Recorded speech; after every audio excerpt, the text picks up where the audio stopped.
Hello everyone, hope you have given your exam nicely. So today we are going to discuss the next part of the chapter, a shirt in the market. Already the last portion we have discussed for your previous examination. For the annual term, you have to learn the chapter from this part, and as well as the whole chapter is included in your annual syllabus. So let's see how does the shirts or the manufacturing industry works in United States. So a number of shirts are on display at a large clothes shop in the United States and are priced at $26. That is, each shirt sells for $26 or around 1800 rupees. So that means in high cost the shirts are being sold in the market of United States. Here one picture you can see where the price has increased gradually when the shirts are moving from the manufacturing industries to the merchant to us. Gradually the profits are added one by one, and ultimately we have to pay high cost for the product.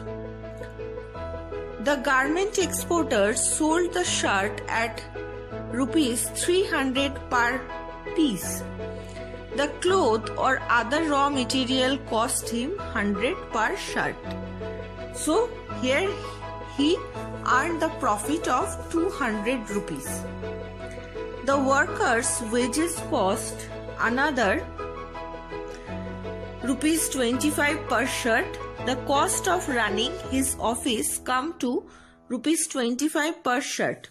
So this way gradually you can see that one by one the costs are added with one piece of shirt, and in which way the merchant can earn the profit for himself, and whereas the workers are getting very low amount of profit due to this reason.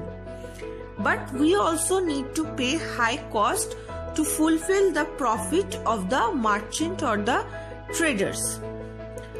Now, who are the gainers in the market? So now I think you can understand that ultimately in the market who are getting the highest profit and who are not getting any profit.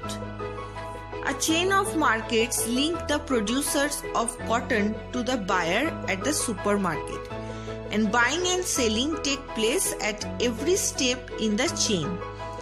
And if you recall that who were the people who were involved in this process of buying and selling, mainly the merchant and the traders and the consumers. Did they all gain as much? I don't think so. There were people who made profits in the market, and there were some who did not gain as much from this buying and selling. So you fill up this chart by your own, and in the next DCC class we will discuss about it, that people who gain in the profit and people who didn't gain as much in the market. You fill up this chart and we will discuss about it. Now, can we observe equality in the market? After this discussion, I hope you understand that rarely we can observe the equality in the market, because we can see that the exporters, merchant, traders, big business houses, they are earning the highest profit, whereas the farmers, the workers who are working in the industry or manufacturing workers, they are getting very less profit, whereas they are working very hard day and night to earn this minimum profit. The foreign business person made huge profit in the market, and compared to this, the garment exporters made only moderate profit. On the other hand, the earning of the workers at the garment export factory are barely enough to cover their day-to-day needs. So you can see that the workers in the factory barely get any profit, and with this limited profit they have to run their family, their day-to-day needs they have to complete with this minimum profit.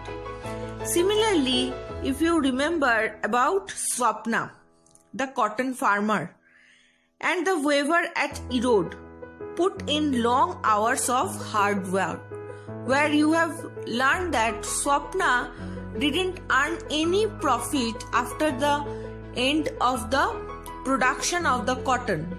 Though she has grown very high quality of cotton, then also she was not able to earn the profit from the landholders or the big farmers, because in this way they are cheating over the small farmers. But they did not get a fair price in the market for what they produce. The merchants or traders are somewhere in between. So here, merchants and the traders who are in between these small farmers, workers, and the big business houses or the exporters. Compared to the weavers, they have earned more, but it is still much less than the exporter. Thus, not everyone gains equally in the market. So, in the market, we cannot observe equality. Democracy is also about getting a fair wage in the market, whether it is Kanta or Swapna. If families don't earn enough, how would they think of themselves as equal to others? So I think that you remember about Kanta. Who was Kanta? She was a household worker, and she has also observed that equality is not present in the society, because when her daughter was ill, she had to wait for long period of time in front of the public hospital, whereas her house owner, they never had to wait for long span of time while getting any treatment. So this way equality is not present in our society, though it is written in our constitution, but the reality is far from the constitution. Still now in the society, we divide the people on the basis of their earning, the caste, religion, and due to that reason, the society is getting worse day by day. So thank you, student.